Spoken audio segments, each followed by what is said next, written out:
हाँ ये ये ठीक है। भैया, फिर मैं करूं या आप कर रहे हो मंथन मैंने जी? कर लिया है चालू। ठीक है, मैं बंद कर। गुरु जी प्रारंभ, आपकी आज्ञा से प्रारंभ करें गुरु जी। हम्म। गुरु ब्रह्मा गुरु विष्णु गुरुर्देवो महेश्वर, गुरु साक्षात परम ब्रह्म तस्मै श्री गुरुवे नमः। हम सभी का परम सौभाग्य है कि हमारे सबके पूज्य प्रातः स्मरणीय सर्व शास्त्र स्वतंत्र पूज्य गुरु जी हम सबको वेदांत परिभाषा पढ़ाएंगे। कहने के लिए बहुत सी बातें मन में आ रही है, लेकिन समय अवधि निश्चित है।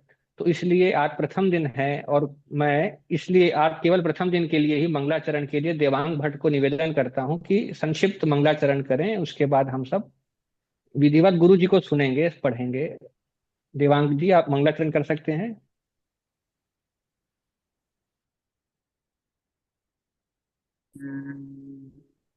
शान्ताकारं भुजगशयनं पद्मनाभं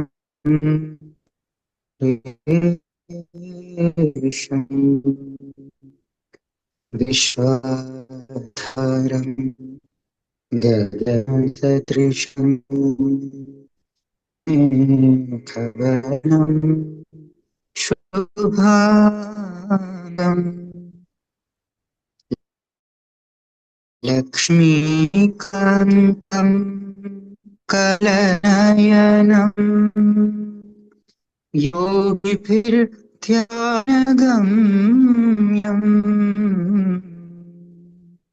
वन्दे विष्णुं अभयहरं सर्वलोकैकनाथम्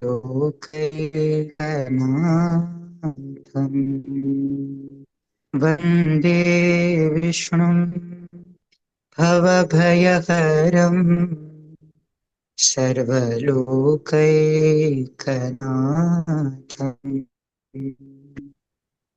धन्यवाद। धन्यवाद देवांग। गुरु जी आपका स्वागत है। हम सबका परम सौभाग्य है कि हम बहुत दिनों से पढ़ना चाहते थे, और अभी जब जयपुर जाना हुआ, वसंत पंचमी की तिथि थी, और सौभाग्य से मैं जयपुर था और गुरु जी के साथ था, और गुरु जी से हमने प्रार्थना की कि आपके बहुत से शिष्य गुरु जी आपके आशीर्वाद से जो विभिन्न जगह अपने अपने क्षेत्र में अध्यापन करते हैं गुरु जी, तो हम सब आपसे पढ़ना चाहते हैं गुरु जी ऑनलाइन माध्यम से। तो गुरु जी ने वसंत पंचमी को अनुमोदन किया, आज्ञा प्रदान की, और आज वह दिन सौभाग्य आज हमको प्राप्त हो रहा है कि हम ऑनलाइन माध्यम से वेदांत परिभाषा इत्यादि ग्रंथ को पढ़ेंगे। सबसे प्रथम यही है, इसके बाद हम गुरु जी से प्रत्यभिज्ञा, शैव दर्शन इत्यादि विषय भी पढ़ना चाहते हैं। और गुरु जी का स्वागत है, अधिक समय नहीं लेना चाहता। सबके तरफ से मैं गुरु जी आपको प्रणाम करता हूँ गुरु जी, सादर आपको। अब यहाँ पे गुरु जी आपसे प्रार्थना करता हूँ कि हम शिष्यों को गुरु जी आप अपने ज्ञान से गुरु जी जो हैं हमारी दृष्टि को खोलें गुरु जी, वेदांत से संबंधित सभा में हम बैठ सकें। साहित्य आपके आशीर्वाद से साहित्य की सभा में हम बैठ सकते हैं, बोल सकते हैं गुरु जी। हम वेदांत की सभा में भी अच्छे से कुछ बोल पाएं, सुन सकें। तो गुरु जी आप हम सबको समर्थ बनाएं गुरु जी, अपना आशीर्वाद प्रदान करें गुरु जी। सादर प्रणाम गुरु जी, स्वागत है गुरु जी।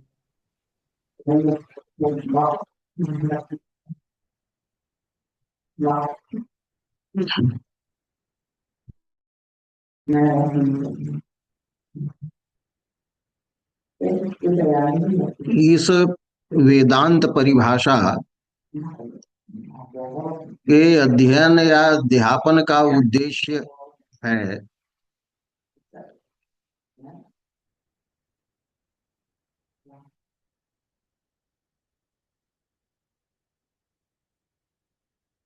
जो साहित्य जानते हैं, अलंकार ग्रंथों को जो जानते हैं, तो उनको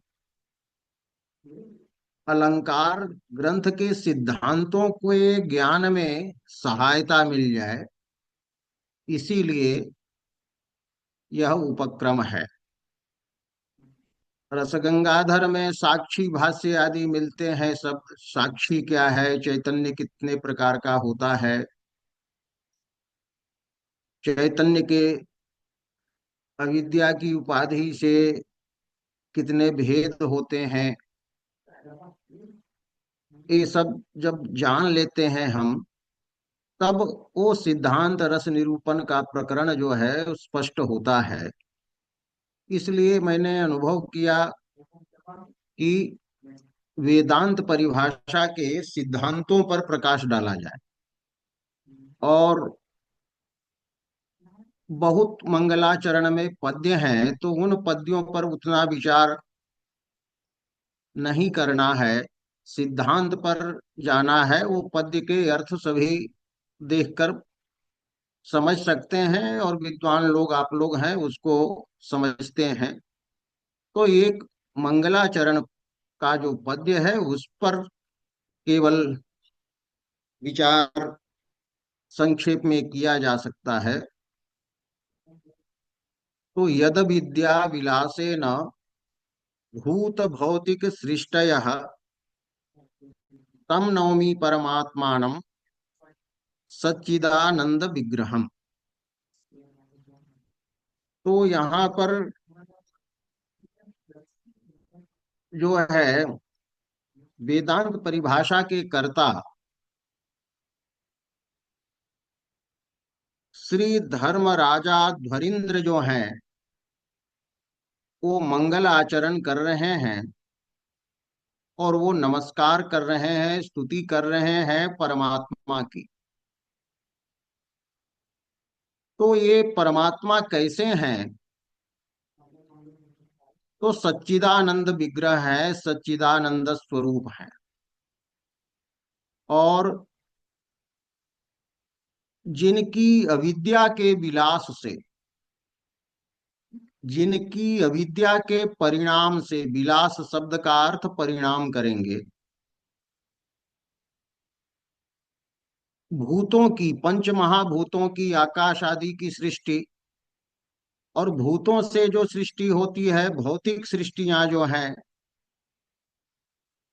ये सब होती हैं। तो यस्याह अविद्यायाः विलासेन परिणामेन भूतानां पद, आकाशादि पंचमहाभूतानां भौतिकानां च इंद्रियादीनां सृष्टयः भवन्ति तम सच्चिदानंद विग्रहम परमात्मानं नौमि। ये सामान्य अर्थ यहाँ पर है। यद विद्या विलासे न, ये ऊपर वाला जो वाक्य है वह एक तटस्थ लक्षण है। जैसे जन्माद्य यस्य यतः जो है वो परमात्मा का तटस्थ लक्षण माना जाता है, और सच्चिदानंद विग्रह जो है ये ये स्वरूप लक्षण है उनका। तो नवमी, ये जो नमन करता है, तो नमन करता कौन है वेदांत के अनुसार? तो वेदांत के अनुसार अविद्या में प्रतिबिंबित जो चैतन्य होता है, वह चैतन्य जीव है, करता है। वेदांतों में भी अनेक मत हैं, अवच्छेदवाद है, बिंब प्रतिबिंबवाद है। तो एक मत के आधार पर जब रखें तो अविद्या का प्रतिबिंब जो है जीव, तो ये ग्रंथकर्ता जो हैं अविद्या प्रतिबिंबित चैतन्य है, और ये चैतन्य कर्तृत्व आदि धर्मों से विशिष्ट है। तो ये है नमन करता। और उनसे भिन्न जो चैतन्य है, सर्वज्ञत्वादि विशिष्ट जो चैतन्य है, वो नमस्करणीय है यहाँ पर।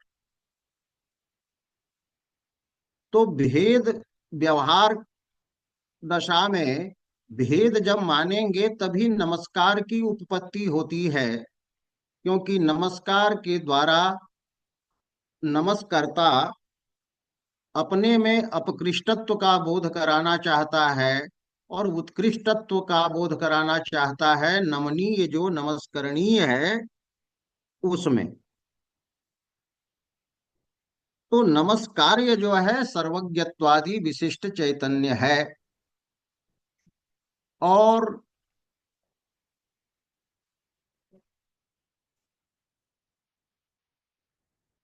जितने यहाँ विशेषण हैं वो कुछ न कुछ विशेष अभिप्राय को रखते हैं। तो यद विद्या विलासेन का अर्थ है कि यस्य ब्रह्मणः अविद्या वर्तते, तो अधिष्ठिता या विद्या, जिस ब्रह्म में परमात्मा में अधिष्ठित जो विद्या है, अविद्या है, उस अविद्या के विलास के कारण ये भूत भौतिक सृष्टियां जो हैं सो होती हैं। और इसी अविद्या को माया भी कहते हैं। और कहा भी गया है कि मायाम तु प्रकृतिम विद्यात माइनम तु महेश्वरम। तो अविद्या माया है और मायावान है जो है महेश्वर हैं, ये हैं। और ये अविद्या जो है यह सांख्य की अविद्या से ये भिन्न है। सांख्य दर्शन में अविद्या शब्द से, अव्यक्त शब्द से प्रकृति का ग्रहण होता है। और ये प्रकृति नित्य होती है। वो जो है ये प्रकृति पुरुष दो तत्व माने गए हैं स्वतंत्र रूप से। किंतु यहाँ पर की जो प्रकृति है या अविद्या शब्द से बोधित जो प्रकृति है, वह प्रकृति अधीन है। और अधीन होती हुई यह अनादि तो है, लेकिन शांत भी इसको मानते हैं कि मोक्षावस्था में वो शांत हो जाती है, अंत उसका ये होता है। तो अविद्या शब्द से माया क्या है, अनिर्वचनीय है, ये सब बातें वेदांत सार में बताई गई हैं। तो उसमें अधिक विचार नहीं करते हैं। और विलास शब्द से यहाँ परिणाम अर्थ को लेना है। और यहाँ पर जो है ये जो बताया तटस्थ लक्षण बताया ये, और कह करके जो है स्वरूप लक्षण अब आगे बताते हैं सच्चिदानंद विग्रहम। तो यहाँ पर परमात्मा को सतरूप, चित रूप, आनंद रूप कहा गया है। सत शब्द से बौद्धों के शून्यवाद का निषेध किया गया है, क्योंकि असत से ही उत्पत्ति वो मानते हैं। उपनिषदों में ये भी आया है कि असत से सत की उत्पत्ति होती है, लेकिन वो पूर्व पक्ष के रूप में माना जाता है। और जो है सत से जगत की उत्पत्ति मानी गई है। तो ये सत कहने का मतलब हुआ वो शून्य स्वरूप परमात्मा नहीं है। और जगत का कारण जो है, वो जगत का कारण सांख्य के मत में प्रकृति को उपादान कारण माना जाता है। तो प्रकृति जड़ है, लेकिन जगत का उपादान कारण जो कहते हैं हम ब्रह्म को, तो ब्रह्म जो है वो चित रूप है, चैतन्य है, चेतन चेतन स्वरूप है। और यह जो है सो आनंद स्वरूप है परमात्मा। तो आनंद स्वरूप कहा, चित स्वरूप कहा और सत्स्वरूप कहा। तो इस तीनों विशेषणों से ये जो है परमाणु को जो मानते हैं जगत का माने उपादान कारण या कहिए समवायी कारण, तो परमाणुवादी और जो है प्रकृति को जो उपादान कारण मानते हैं, और बौद्ध जो शून्य को या क्षणिक विज्ञान को जो मानते हैं कि क्षणिक विज्ञान ही मतलब है परम तत्व, तो सत शब्द से वो क्योंकि ये बराबर रहने वाला है ऐसा निराकरण उससे किया। और आत्मानम का विशेषण यहाँ पर परम शब्द लगाया, तो परमात्मानम ये जो कहा, इससे ये कोई सामान्य आत्मा जो है उसका नहीं नमन किया जा रहा है, जो परम आत्मा है तो उसके व्यावर्तन के लिए है। उपनिषदों में उपासना के प्रसंग में आत्मा कहीं पर देह को कहा गया है कि अन्न ही ब्रह्म है, प्राण ही ब्रह्म है, तो ये सब इसका नमन यहाँ पर नहीं है। तो परम शब्द से व्यावृत्ति हुई है ये इन सब को, माने प्राण को या इंद्री को ही आत्मा कुछ लोग मान लेते हैं। अहम पश्यामि जब कहते हैं तो लगता है आत्मा इंद्रिय ही है। अहम कृशः स्थूलः, ऐसा जब हम कहते हैं तो प्रतीत होता है देह ही आत्मा है। अहम अहम पिपासितः, मैं प्यासा हूँ भूखा हूँ, तो लगता है प्राण ही आत्मा है। तो उस सब के व्यावर्तन करने के लिए, निषेध करने के लिए परम यहाँ दिया, और एक वचन भी है तो वो परमात्मा जो है एक है। तो इस पर विशाल माने बहुत विचार किया गया है टीकाओं पर, तो वो टीकाओं में देखना चाहिए। ये केवल मंगल पद्य है, इसकी दृष्टि से यहाँ पर कुछ मैंने कहा।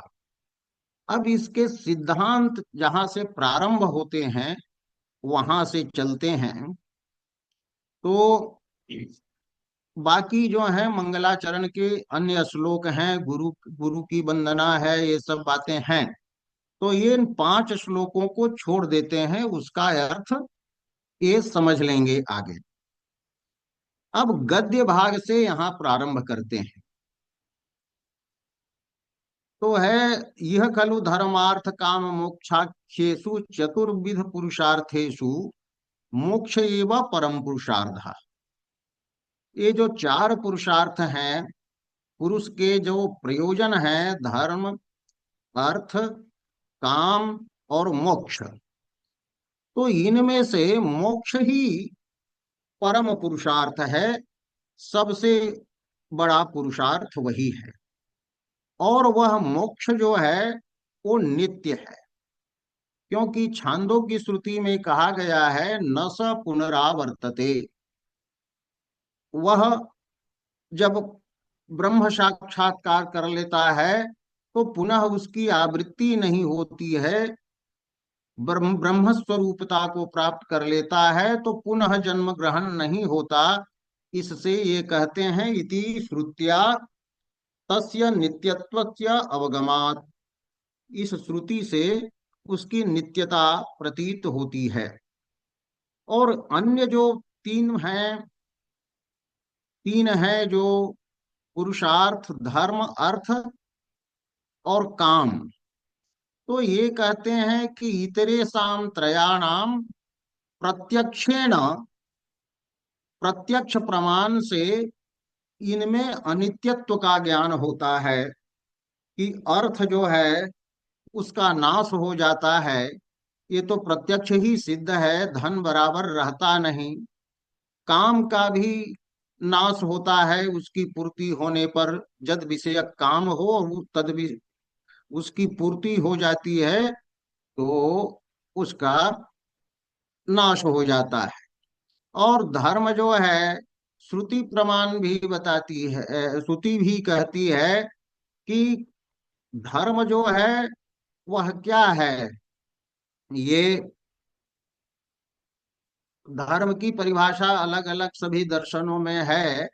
तो मीमांसा के अनुसार श्रुति बोधित जो कर्म है वो कर्म ही धर्म है। कुछ लोगों के अनुसार उस कर्मजन्य विहित कर्मजन्य जो अदृष्ट विशेष है, जिसको पुण्य कहते हैं, वो धर्म है, ये बातें अलग हैं। तो यहाँ पर बताया गया कि कर्म के द्वारा जो भी लोक प्राप्त होता है वो नष्ट हो जाता है। तो कर्म के द्वारा प्राप्त लोक नष्ट होता है। वो लोक इस यह लोक हो या परलोक हो, तो उसी को ये बताया कि कर्म चितो लोकः क्षीयते एवं एवं अमुत्र अमुत्र परलोक में पुण्य चितः लोकः क्षीयते। तो जब लोक वो नष्ट हो जाता है, इसका मतलब धर्म भी नष्ट जब हो जाता है, तो उस लोक में, स्वर्ग आदि लोक में स्थिति संभव नहीं है।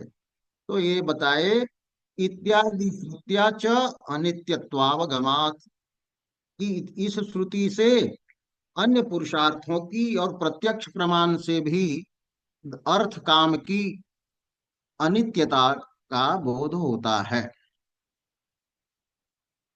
और सच ब्रह्म ज्ञानात्, और वह मोक्ष जो होता है वो ब्रह्म के ज्ञान से होता है। तब यहाँ प्रश्न हुआ कि ब्रह्म क्या है, उसका ज्ञान क्या है, और उसमें प्रमाण क्या है, किस प्रमाण से ब्रह्म ज्ञान होता है। तो ये एक प्रकार की यहाँ पर प्रतिज्ञा वाक्य इनकी है कि ब्रह्म, उसका ज्ञान और उसका प्रमाण जो है, उसका प्रपंच मने विस्तार के साथ विवेचन यहाँ पर किया जा रहा है, निरूप्यते, ये बताया इन्होंने।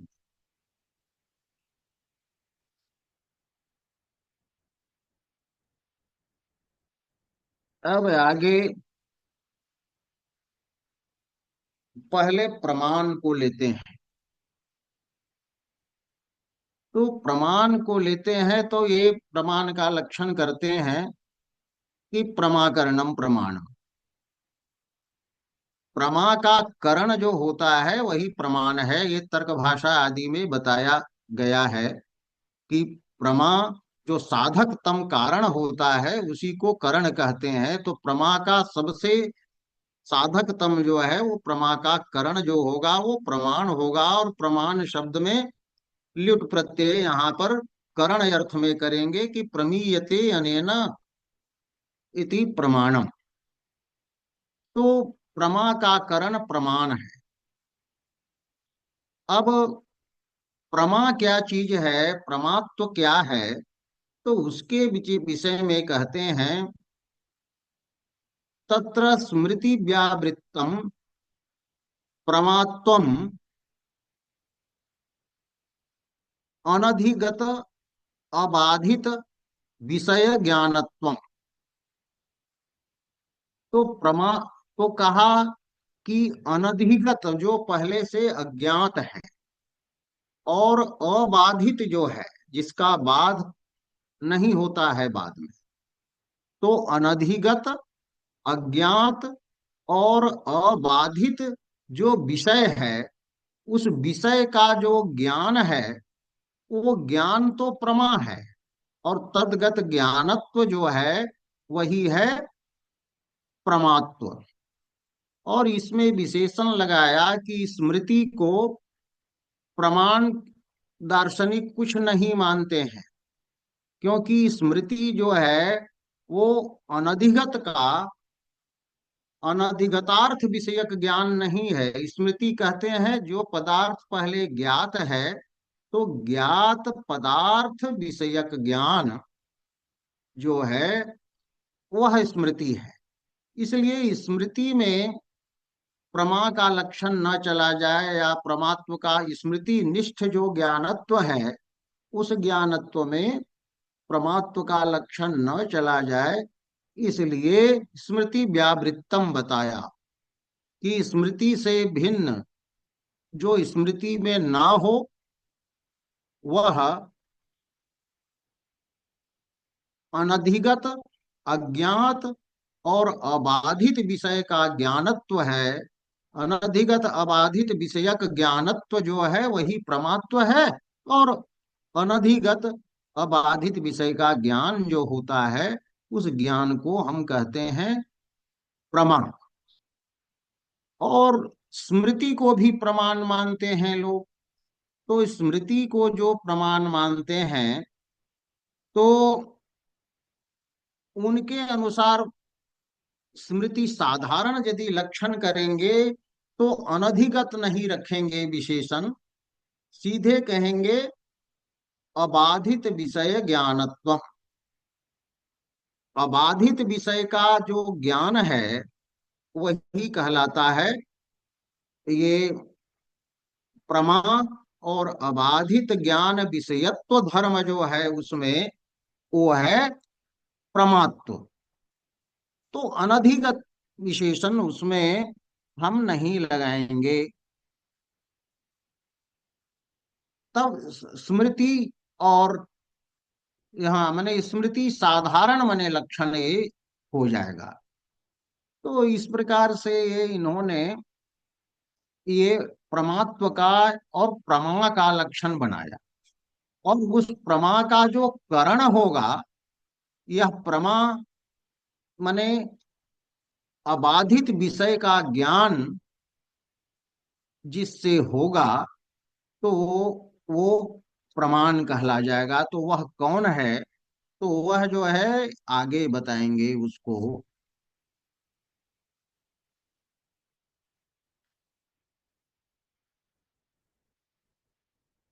तो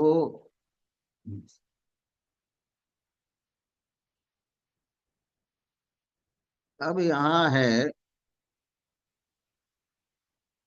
कि इनके मत में निरूप जो है, रूप रहित जो है काल, वह काल भी इंद्रिय वेद्य माना जाता है। और धारावाहिक जो बुद्धि होती है, जैसे बताया कि एक एक ही पदार्थ को विषय बनाने वाले लगातार ज्ञान होते हैं जिनको धारावाहिक ज्ञान कहा जाता है। तो ये धारावाहिक बुद्धि जो है वो जो है ज्ञान है, वो धारावाहिक ज्ञान को भी ये प्रमा कहते हैं। तो ये लिखते हैं कि निरूपस्य कालस्य इंद्रिय इंद्रियत्व इंद्रिय वेद्यत्वाभ्युपगमेन रूप रहिता है अपि यह काल स इंद्रियेण वेद्य वर्तते, इंद्रिय विषय वर्तते इति स्वीक्रियते वेदांति भी। अतः धारावाहक बुद्धे अपि पूर्व पूर्व ज्ञाना विषय तत्क्षण क्षणा विशेष विषयकत्वेन न तत्र अव्याप्ति ही। तो कहने का तात्पर्य है कि पूर्व क्षण में घट का ज्ञान हुआ, फिर द्वितीय क्षण में भी घट का ज्ञान हुआ, तृतीय क्षण में भी घट का ज्ञान हुआ। तो इस प्रकार के एक घट विषयक अनेक ज्ञान जो होते हैं ये धारावाहिक ज्ञान कहलाते हैं। तो प्रत्येक ज्ञान जो है वह प्रत्येक ज्ञान अज्ञात का भी ज्ञान कराता है। कि प्रथम क्षण से विशिष्ट जो घट है उसका ग्राहक होता है पूर्व ज्ञान, फिर द्वितीय क्षण से विशिष्ट जो घट है उसका ग्राहक होता है दूसरा ज्ञान, ऐसे तीसरा ज्ञान। तो कहने का मतलब है यहाँ प्रत्येक जो ज्ञान है वह प्रत्येक ज्ञान अज्ञात अर्थ का ही ज्ञापक है, अज्ञात का ही ज्ञापक होता है। इसलिए ये प्रथम परिभाषा के अनुसार, प्रथम लक्षण के अनुसार उसमें भी प्रमात्व माना जाएगा। तर्क भाषा आदि में देखा होगा तो उन्होंने कहा था नैयायिकों ने कि जो है क्षणात्मक काल का प्रत्यक्ष नहीं होता, लेकिन ये कहते हैं क्षणात्मक काल का भी प्रत्यक्ष होता है। इसलिए प्रत्येक क्षण से विशिष्ट जो घट है वो भिन्न भिन्न है। तो उत्तरवर्ती जितने ज्ञान हैं उनका विषय अज्ञात ही होता है, अज्ञात विषयक ज्ञानत्व उनमें होता है। तो ये एक उत्तर दिया। दूसरा देते हैं कि मान लीजिए कि क्षणात्मक काल का ग्रहण नहीं होता है आपके मत में, लेकिन हमारा सिद्धांत है कि धारावाहिक जो बुद्धि होती है उस स्थल में ज्ञान का भेद नहीं होता, एक ही ज्ञान बहुत काल तक स्थिर रहता है। क्योंकि चित्तवृत्ति रूप जो वो जो ज्ञान है, घटाकारा जो चित्तवृत्ति है, वह चित्तवृत्ति जब घटा घटा घटा ऐसी जब तक प्रतीति होती रहेगी तो वो बुद्धि एक ही होती है, उसमें भेद ज्ञान का नहीं है, एक ही ज्ञान वहां होता है। और वही अधिक समय तक एक ही घट को विषय बनाए रख हाँ, बनाते रहता है। तो कहते हैं किंच सिद्धांते धारावाहिक बुद्धि स्थले न ज्ञान भेद, ज्ञान का भेद वहां पर नहीं होता है। तो क्या होता है, किंतु यावत घट स्फुरणम, जब तक घट का स्फुरण होते रहेगा तब तक घटाकारांतःकरण वृत्ति ही एका एव भवति। घट के आकार को ग्रहण करने वाली जो अंतःकरण की वृत्ति है वह चित्त वृत्ति एक ही होती है, न तो नाना, नाना नहीं होती। तब प्रश्न हुआ कि चित्त वृत्ति भी जो है क्षणिक होती है, वो नष्ट के उतने काल तक एक चित्त वृत्ति घटाकारा चित्त वृत्ति कैसे विद्यमान होती है।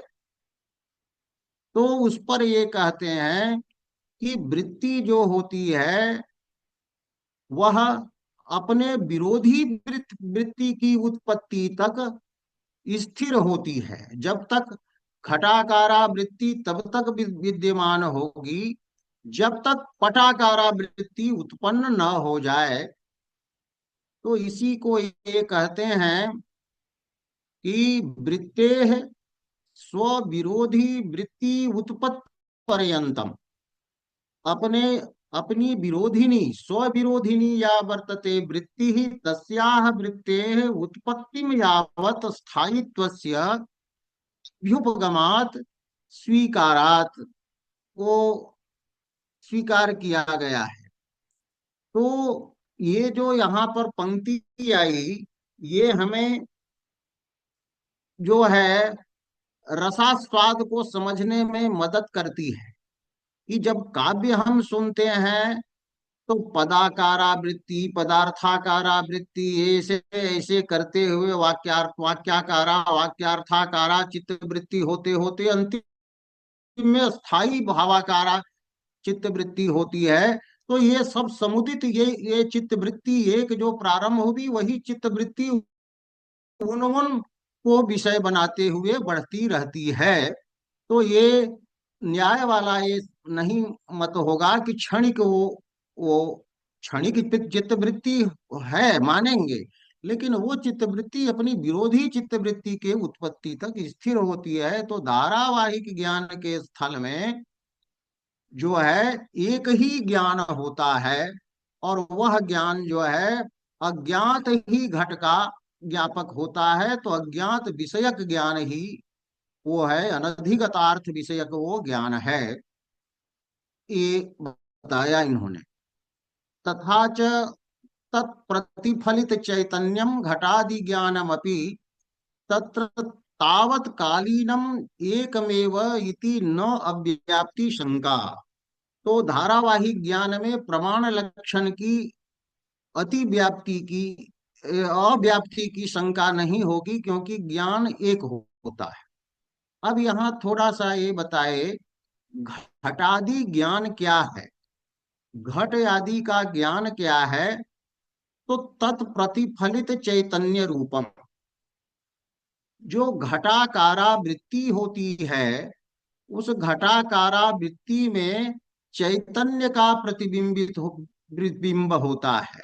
तो घटाकारा चित्त वृत्ति में प्रतिबिंबित जो चैतन्य है, उस चैतन्य को ही हम कहते हैं घटादि का ज्ञान, माने घट का ज्ञान कहते हैं। जैसे कि तरंग में, जल की तरंग में प्रतिबिंबित होता है सूर्य, तो वो प्रतिबिंबित सूर्य जैसे है। उसी प्रकार से घटाकार चित्त वृत्ति में प्रतिबिंबित जो चैतन्य है, वह चैतन्य रूप ही घटादि का ज्ञान होता है। और वो घटादि ज्ञान उसी काल में होता है, एक ही काल में होता है, इसलिए अव्याप्ति की शंका वहां पर नहीं होगी। तो इस प्रकार इन्होंने यहाँ पर धारावाहिक जो ज्ञान था, उस उसकी उसका प्रमात्व नहीं होता, ये नैयायिक कहा करते थे। क्योंकि आप जब प्रमाण का लक्षण बनाएंगे कि अनधिगत अर्थ विषयक, अज्ञात अर्थ विषयक जो ज्ञान होता है, वो होता है प्रमा। तब धारावाहिक ज्ञान जो होता है, वो ज्ञान तो ज्ञात घट का ही ज्ञान कराता है, इसलिए वो प्रमा कैसे वह ज्ञान कहलाएगा, ये शंका हुई थी। तो उस पर इन्होंने बता दिया कि नहीं, ये जो है का एक दो समाधान दिए कि काल भी हमारे मत में इंद्रिय वेद्य होता है, तो क्षणात्मक काल भी जो होता है वो इंद्रिय के द्वारा जाना जाता है। तो तत्त क्षण से विशिष्ट जो घट है वो भिन्न भिन्न है। इसलिए अनेक ज्ञान यदि वहां मानते हैं, तो पूर्व ज्ञान का विषय प्रथम क्षण से विशिष्ट घट था, द्वितीय ज्ञान का विषय द्वितीय क्षण से विशिष्ट था, तो क्षणात्मक काल के द्वारा एक ही घट में भेद की प्रतीति होती है, तो सभी ज्ञान जो है अज्ञातार्थ विषयक होते हैं, ये एक समाधान दिया। और दूसरा समाधान दिया कि धारावाहिक बुद्धि जहां होती है, वहां एक ही घटाकारा चित्त वृत्ति चिरकाल तक चलती माने में रहती है। और जब तक घट का स्फुरण होते रहता है, तब तक घटाकारा वृत्ति होती रहेगी। वहां ज्ञान का भेद जो है सो नहीं मानेंगे। तो ये इन्होंने ऐसा ये बताया। जी गुरु जी। हाँ। जी। हाँ, तो रहने दीजिए, यही सब है। जी गुरु जी, आनंद आता है गुरु जी। जी गुरु जी। हाँ, और टीका में देखेंगे थोड़ा, इस प्रसंग में चल पड़ा है, तो सच्चिदानंद विग्रहम पर सत क्यों कहा, चित क्यों कहा, आनंद क्यों कहा, पर क्यों कहा, ये सब बहुत विचार दिया है। और दर्शनों का भी विचार बहुत देते गए हैं कि कौन स्मृति को मानते हैं प्रमाण, स्मृति को जैसे न्याय आदि में प्रमाण नहीं माना जाता है, ये सब है। और ये स्मृति को भी प्रमाण मानते हैं, प्रत्यभिज्ञा दर्शन में भी स्मृति को प्रमाण माना जाता है कि वो मैं वही शिव हूँ, ये जो है। तो ये सब बातें ये हैं। तो आज ये इनका अब प्रमाण का लक्षण जो है सो शुरू हुआ है। तो आज इतना ही रखा जाए। जी गुरु जी। हम्म। बहुत धन्यवाद गुरु जी, प्रणाम करते हैं गुरु जी। जी गुरु जी, जी प्रणाम। ठीक। हाँ प्रणाम गुरु ठीक। जी। प्रणाम। जी गुरु जी, ठीक प्रणाम है, गुरु जी। कीजिए। प्रणाम करो। अरे बंद कहाँ से होगा ये? वो गुरु जी अपने आप हो जाएगा, मैं करता हूँ। प्रणाम करता हूँ। जी।